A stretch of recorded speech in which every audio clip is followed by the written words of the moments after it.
This episode is brought to you by Pinpoint, the award-winning applicant tracking system built just for SMEs. They've got more features than you can shake a stick at, from self-serve interview booking to easy-to-use workflow automation. Just say that you heard about them through the show to get a Friends of the Pod discount. We've got a really big topic to talk about today. We're talking about EDI and the need for businesses to take a more systemic approach to it to really have meaningful change. It's a topic that we get asked about a lot on We Need to Talk About HR, and I'm thrilled that we are joined today by a real expert in the space, Myra Cooke. I'll let you do your introduction later, but welcome to We Need to Talk About HR. Thanks for having me. Well, I'm really excited today. Obviously, we're talking about EDI, which is a topic that's very close to both of our hearts. I think more than any other topic, maybe, I think it's really important to get credentials out at the beginning of this sort of conversation, because I think there are lots of people who speak on this topic without enough experience, enough exposure on the topic. That's definitely not the case with you. So, I wonder if you could just give our listeners a feel for the sort of experience that you're bringing to the party when we're talking about EDI strategies that work. Yeah, so I think my history is slightly different to most, because I grew up in South Africa when apartheid was getting towards the latter part of it, but really grew up in those integrated schooling systems, segregated society, which not a lot of people can say they've been exposed to. And so was really, I think in primary school was my first sort of exposure to trying to understand why we're different and why we're marching with placards asking for equal rights. That became more evident when I started to become more aware growing up and was at university, and then got involved in the students' movement, trying to get equality on the agenda. And then when Mandela was released in the 90s, I was at university. And it was quite an exciting time because I got into unplanned or anything like that, but I happened to fall into, after studying public relations, communication, ended up in a learning and development space. Then they passed an act in South Africa called Employment Equity Act, which is like our Equality Act in the UK. And then all of a sudden, I found myself consulting with organizations to try and pull together skills development plans and employment equity plans, which was about affirmative action, people from previously disadvantaged groups, trying to get them through a growth trajectory. And that was my exposure into it quite a long time ago, before it became a thing globally. Straight into the fire. No, straight into the deep end there. Pretty much. So, and quite in your face. I would say it's much more aggressive, the exposure I had, because there was no hidden agenda or covert discussions about the topic. It was pretty much, right, what's your workforce looking like? What are your plans for the next 3 years? And then you have to submit those plans and numbers around demographics and actually work towards achieving them. And then when I got to the UK, it wasn't a big topic at that point in time in 2008, but eventually I started already integrating it into talent development plans and structural, organizational talent identification, and then how do we move women up into senior roles. It was just natural for me to have these discussions. And then it became quite significant, after George Floyd, etc. Every company was talking about diversity and inclusion. Mm-hmm. It became quite trendy, to be fair. And then the question was, how authentic are some of these? Just because the topic is now a big thing, so we need to put our brand out there. So it became quite questionable on the authenticity of some of the brands in this area. And so I realized, there's more I could do.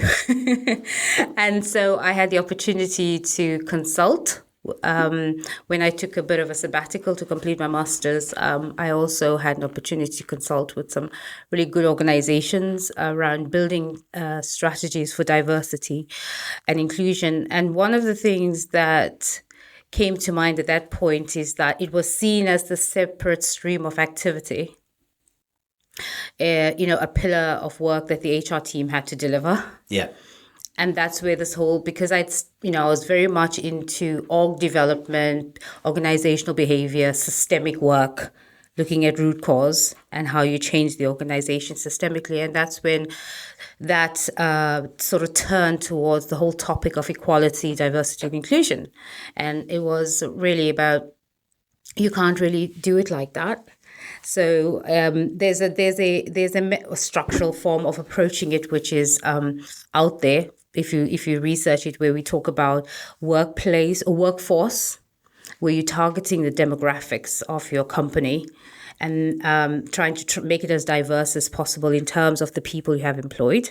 And then the central pillar to that is then workplace, which really is about the culture, the behaviors, the role modeling, etc., that you see, the policies and procedures that makes up the culture that's inclusive to support this really diverse workforce that you're trying to build. And then the third piece of that is around marketplace. So marketplace, which a lot of the people in my area don't really get involved in that because it's the external brand, right? However, I worked for organizations like Charlotte Tilbury and Virgin, and so I got heavily involved with the chief marketing officer and the external marketing team around the images they were utilizing, the words and the language and the narrative. And so that's when I talk about systemic, it's really the full fabric of the organization from the time you attract all the way through that multiple layers of the employee experience and then the external image.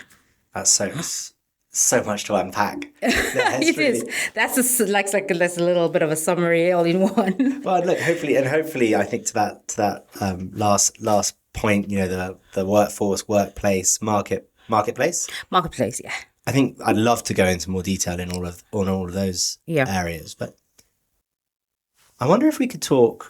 You've supported some incredible businesses, and I know they range from gigantic to much smaller, from South Africa to the UK to fully global organizations. Have you seen any really big trends about where people go wrong in their approach to EDIB? So I think where it tends to go wrong is where some of the accountability is lacking, or the sponsorship. So especially with diversity, equality, inclusion, we tend to talk about employee resource groups and how that organically starts to form. You've got gender groups, you've got LGBTQ plus groups, etc. And then you've got a whole lot of really passionate employees driving this because it's organic. And then what's lacking is they can only go so far. And I've experienced having to do quite a lot of work with leaders to be much more visible. And so that's if it doesn't fall short at that point, and the experience I've had is leaders are quite uncomfortable with the topic. It's not an easy conversation. Also, they don't understand the depth of it versus running a business. Commercial, understanding and building strategy. Once you start talking about diversity, inclusion, it becomes really uncomfortable. And it's not because they don't want to do it or the intent is not there. It's because I don't know enough about it to have these safe conversations. And you just feel like there's fear of making a mistake. Yes. There's sort of weirdly the carrot of building the kind of business that you want to build. Yeah. From a sort of inclusive practices behavior is sort of can be overwhelmed by that fear and pain of making a mistake. And I mean, we've seen some examples of where people put a misstep and it gets, they get really punished for it by the organisation, by the sort of broader court of public opinion. Yeah.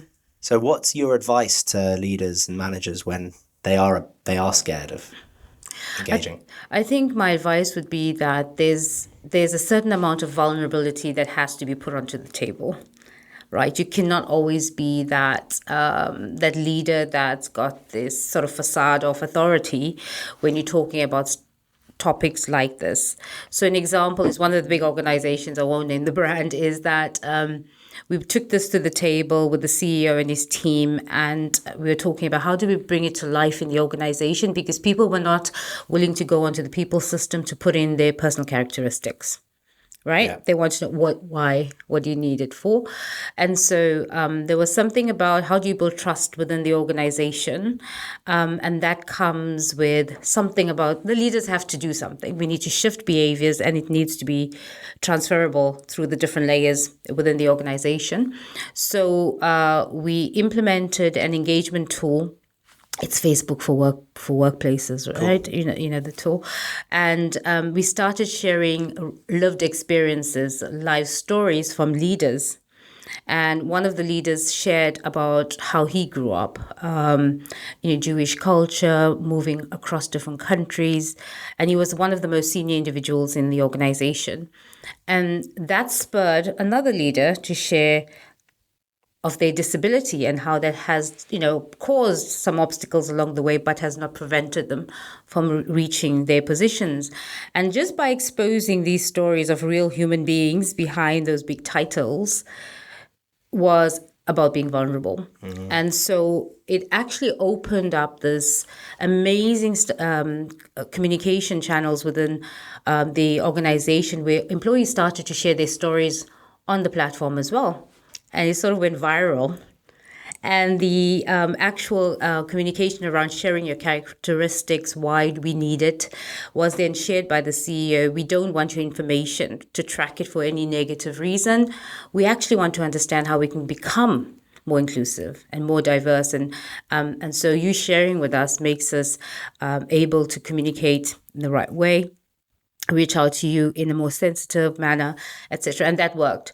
So I guess to answer your question, there's the leadership aspect, there's a level of vulnerability, creating safe workplaces. And that only comes with trust. It doesn't come overnight or with a list of activities around diversity and inclusion. No, I agree. And it's funny how much on this podcast, I have guests on speaking about everything from transformation to wellness to diversity. It's funny how much comes back to trust and vulnerability and transparency. Yeah, it does, because ultimately we're dealing with human beings. Human beings can pick up on we're all emotionally intelligent, so we pick up on stuff when it's fake. And it's just a rhetoric instead of authentic. And so I think it's really important for leaders to put themselves out there. But there's also something about investment. We put money into a lot of things in organizations, right? We put a lot of money into sales and marketing. And then when you try to actually fight for a budget towards creating that inclusive culture, or making people more aware and knowledgeable through training, if that becomes something that's hard to fight for, it's not as serious, because you should be putting the same investment into these type of initiatives as to a marketing campaign. Yeah, I mean, I completely agree. Obviously, completely agree with that. I think one of the real tragedies of the last 18 months is, and this is anecdotal, so I don't have the stats to back me up. I'm sure they exist, and if they do, I'll put them in the notes of the episode. But I know from a lot of conversations I'm having in the US that there's real retrenchment on sort of EDI budgets. A lot of people who are sort of, and I know you're not the biggest, you're not the biggest fan of just hiring an EDI lead and then thinking that the job's done, but we're seeing a lot of those people in those positions losing their jobs over, especially in the US. Are you seeing that trend over here in the UK as well? Yeah, I'll give you a really good example that was pretty recent, where I was approached for a very large football club. I won't name it. Let's not go there. I might not even know it. You'll know this one. It's one of the big ones. And I'm not, my family watches football. I wouldn't say that I'm the footballers fanatical about it, but they were interested in getting a head of D&I into the organization. And so I went onto the website and had a look at all the work that they'd done. And there was a whole list of accolades, accreditations, stuff that they were doing as part, some are linked to the Football Association, etc. And I thought, oh, wow, that's a lot, They've got targets for female coaches, etc. It sounds really great. And then I looked at the Glassdoor reviews, typical person from my HR background. Let's find out a bit more. That wasn't great in terms of how people were treated. So it felt like, okay, this is not matching up to the reviews that actual employees are having. And then I had the conversation with the recruiter, and the job spec was pretty large. So I said, okay, so what's the salary for this job? Because it's pretty big. It's quite a notable organization. And it was, I won't even go there. It was that embarrassing. It was so low. And so I said, that's a very low salary just in general. And this is your head of sort of role. Who's been in position for the past year? So no one's been doing diversity and inclusion for the past year. So to your point, and that's not the first organization. I've spoken to headhunters as well, where they now moved away from just creating a diversity, inclusion, and equity role and integrating it into another role, like head of talent, etc., or head of sort talent. of a side of desk activity. Yeah, it's no longer a focused role. So I think that that agenda, we had that sort of sense of urgency a few years ago, right? The real sense of urgency, and everyone felt like things were going to change, right? Yeah, and I was quite excited about it. And now when I go online and I look at the D&I roles, they far and few in between. The salaries are pretty low. So you need people coming in with a level of strategic thinking, tactical thinking, and then getting into the transactional pieces of work. You're not going to get that. So yeah, I think the market's focusing elsewhere. It's another trend. I think it was a trend. I don't know. Maybe, hopefully, when the market turns, people will start investing in that. Yeah, it's a weird market out there. You know more than I do. It is a weird and it's an odd sort of recruitment market out there, generally, not just for diversity and inclusion. So I think that if we see a shift in the economy and organizational restructures, that these roles will become more prominent, because people are more discerning as well in terms of the companies they want to work for, value, purpose-driven organizations. Absolutely right, and that's definitely a trend that we see at Instant Impact. That value, the value, culture, inclusion, belonging in times where it's an employee-driven marketplace. Yeah. They really come to the top of focus at the moment. It's just really hard to find a job, right? So companies are in the driving seat. I'm expecting that to change in the next few months. Yeah, maybe after the elections. We'll see. We'll see. Although actually, by the time this airs, it will be after the election. So you've dated us on that one. Well done, Keir Starmer. Yeah, I think like I said, I'm still I'm more of a positive individual in terms of this. I think organizations are interested in it. I think they're just trying to manage the budgets they have and therefore create roles with more scope than just D&I. And I can get that because my first sort of big role in this space was in Virgin, and it was in conjunction with, as opposed to the only role. So I put that strategy together, but I had to still deliver as the global head of talent development and culture, right? So D&I, but that's why it's so important to understand how the employee cycle works, how the organization cycle works, so that you integrate it into everything. Policies, processes, attraction campaigns, development, leadership programs, etc. Everything needs to integrate that principles of inclusion, belonging into it. Well, great segue into those three columns you spoke about before. What do you think is best to approach? I'm fascinated by all of them, but marketplace is the first time I've really heard that. So actually, do you mind if we start there? Yeah. When you talk about the marketplace column, really, what are you saying? So when I was in the two organizations that I mentioned, it was quite a visible organization. So the brands are popular. And so people go immediately, if they want to work for an organization that they're really passionate about, they don't wait for recruiters to come to them. They go straight onto the company website and start looking at the organization, what's it got to offer. So if you go to an organization's website or you look at their Insta page, etc., and if you don't see people that look like you, right? The language feels pretty neutral or very masculine. It's because you can actually identify psychologically the language utilized in communications and who it'll appeal to. So when I was at Charlotte Tilbury as well as Virgin, the people that were being recruited all looked the same. The images were not very diverse. If you think about Charlotte Tilbury, they had a lot of makeup models, most famous people you can think of, or with the brand. But the pictures of, even the models were one-dimensional.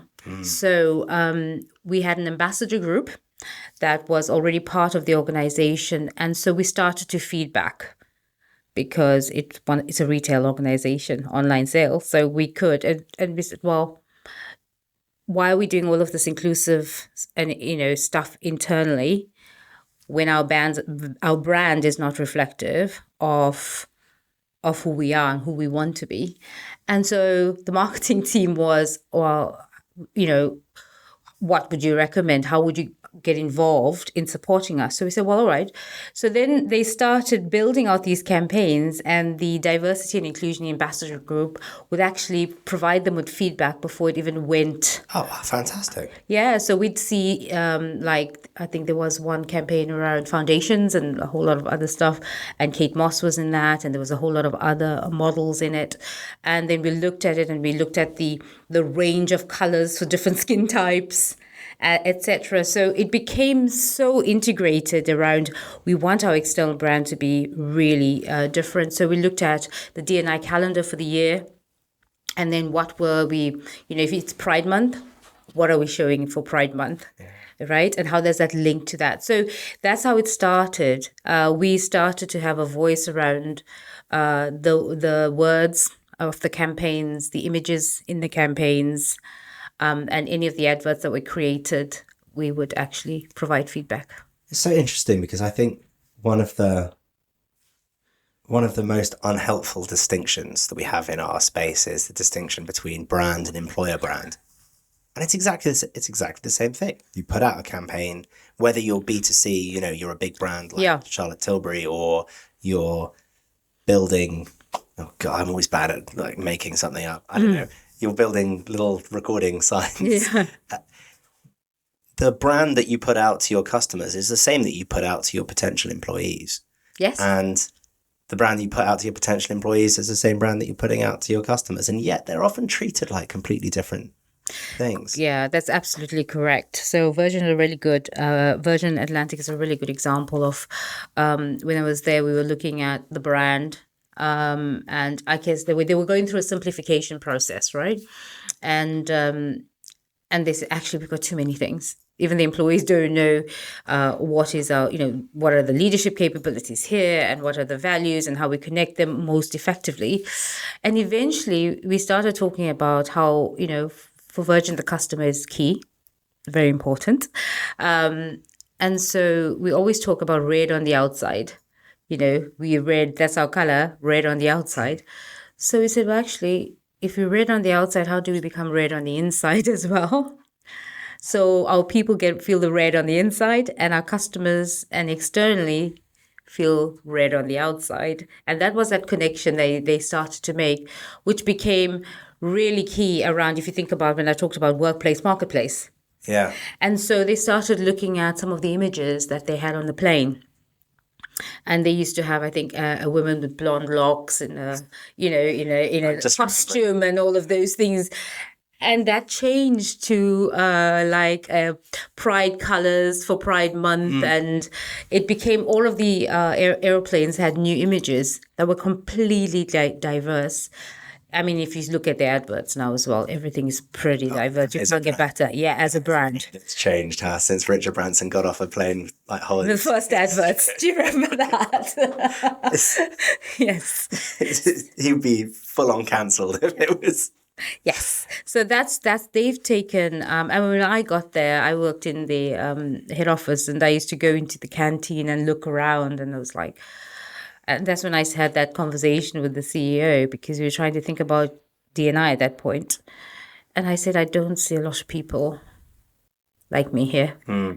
it feel, and we are actually operating in a quite a diverse setting. If you looked at the community where the offices were even located, and that became part of that conversation around how we recruit for where we set up, where we base ourselves, and are reflective of our communities, and then the external bit is the corporate social responsibility piece, which is also connected. If you think about social inclusion and apprenticeships, and all of that becomes a part of this journey. So did I give you sufficient information on marketplace? Oh, that's fantastic. Really, really interesting. So how about then the workforce? Should we go into that? So yeah, if we start with the workforce for me is is a synonym to the word diversity, right? Because when we talk about diversity, inclusion, and belonging, right? Mm-hmm. So diversity for me is about getting an understanding of your workforce profile, the demographic profile, and then thinking about, wow, those numbers are really not very diverse. Or if people give you sufficient information. At the moment, we know most of the time we're only able to gather gender diversity information unless people are more open, they give you information about their culture, race, etc. But at least 60% of data is usually collected based on my experience of doing these data campaigns. And so when you think about workforce, it's really about understanding demographic profile of your employee for workforce, how diverse they are, and what is our goals for the future. I don't want to say targets because that's has a negative connotation. However, that doesn't mean I'm not a supporter of long-term targets. So when I say targets, I mean that, for example, women in management roles, there should be 50-50 representation of male and female in the organization, right? In 3 years' time, as an example, because we're sitting at, 30, 70 sure. Now. It has to be realistic.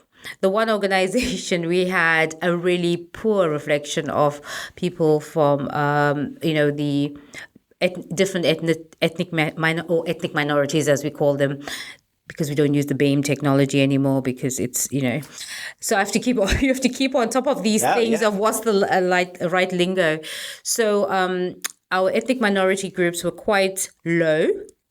And so it was like, we said, okay, maybe a 2% incremental increase year on year when we're doing recruitment to get that to work. And then when you do the actual math or the equations, it was actually we're getting a higher amount of individuals leaving the organization. So 2% is actually not going to do much for us. It's actually going to go like that instead of like that. So we need to bring in 4% and allow for attrition.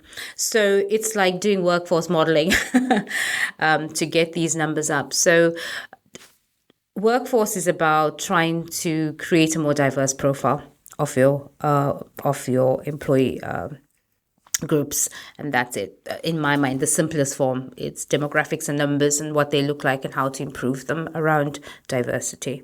Can I ask on the I'm really interested on the goals, targets, and I guess the conversation that you alluded to earlier in our conversation, the sort of nuances of the conversation around diversity. We have an office in South Africa, and I think they think that we're nuts when we're sort of tiptoeing around this topic. I went out to visit them last year, and we were sitting around a table, and they were just like, why don't you just address it head on? Why don't you just say, this is where we are, this is where we're going to get to? I think, do you find that there's geographical nuances in the way that companies, people, leaders have to approach the conversation? Yeah, I think you need to look at where you're operating from, industry, right? So if you think about tech, what population of women are in the tech sector, that's going to help us to get to this percentage. So you think about geography, you think about industry that we're operating at, and then don't just go to what the industry norm is or what the geographical norm is. Aim for higher. is my you don't have to, just because there's 80% of white males that live in this area, that means our organization is going to be reflective of that. It's really about trying to shift, and people who wants to work for your organization means that your actual diversity will be better, because they can see that you actually are making a difference in the space. So yes, it does make a difference in terms of what's available in a talent market perspective.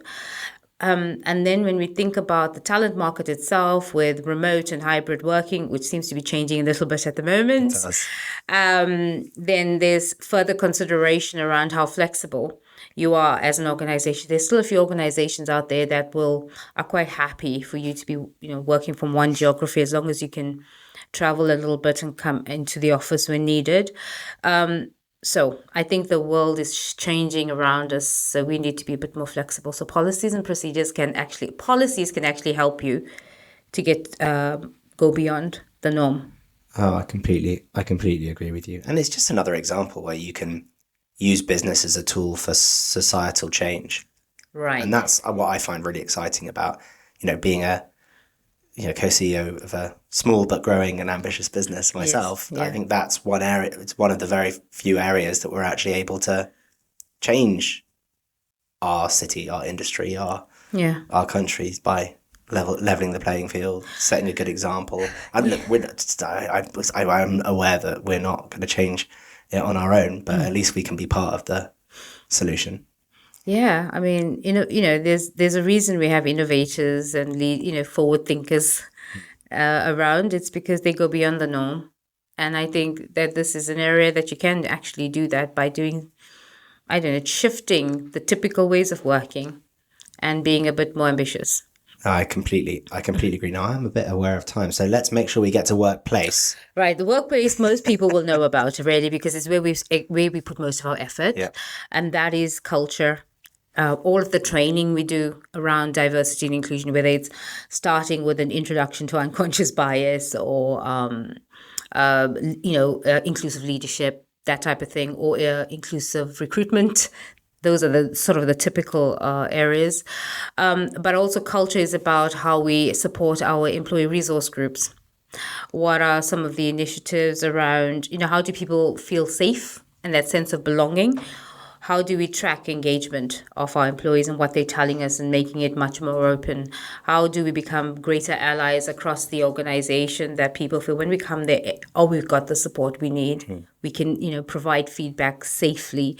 So culture is about that sense of belonging. They talk about diversity being invited to the party, inclusion being asked to dance, and belonging is like dancing, you just don't care. So it's those three sort of spaces. So we have an inclusive organization through our diversity, recruitment, etc., bringing different people into the business. We now have this amazing workplace because the culture shifted. We have leadership support. We have these initiatives around education and awareness, etc. And that's the cultural shift. There's also something that it's come up now that people are training and talking about much more. It's called cultural intelligence. And I had to actually research that. It's just about understanding how I would communicate with somebody who's not like me, who's from a different country, different culture, maybe even different race or ethnicity. And how do I communicate that's not offensive? And they said, can you train that? Not really. It's about getting to your own research, right? If you travel, you know what you experience when you go to different countries. So traveling is great. Yeah. Mostly making friends and just connecting with colleagues who are different to you will give you a huge learning opportunity. So cultural intelligence is quite big around how we communicate internally so that everybody feels and understands and is coming from the same sort of intentionality. And I guess there's things that you can do as a business to support that cultural intelligence, right? I mean, I think, you've got your